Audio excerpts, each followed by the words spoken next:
Barcelona oo xasuuqday Borussia Dortmund. Kooxda Barcelona ayaa guul muhiim ah ka gaartay Borussia Dortmund kadib markii ay 4-0 kaga adkaatay lugta hore ee wareegga sideedamaadka Champions League.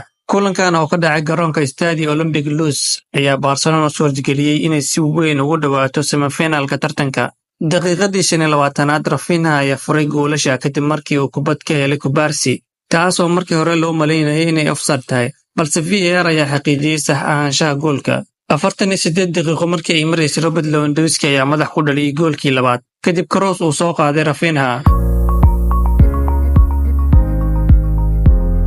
Intaas uguma ekeenin, daqiiqadii 66aad Lewandowski ayaa mar kale shabaq soo taabtay, isagoo kubad xoogan oo dhulka ah ka dhaliyay banaanka xerada ganaaxa.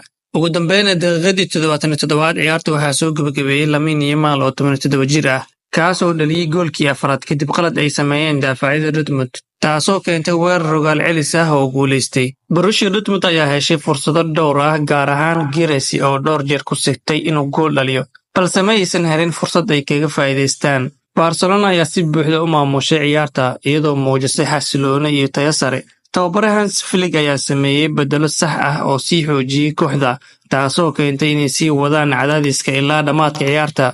Natiijadan ayaa ka dhigaysa in Barcelona ay si raaxo leh u gaarto semifinalka tartanka Champions League.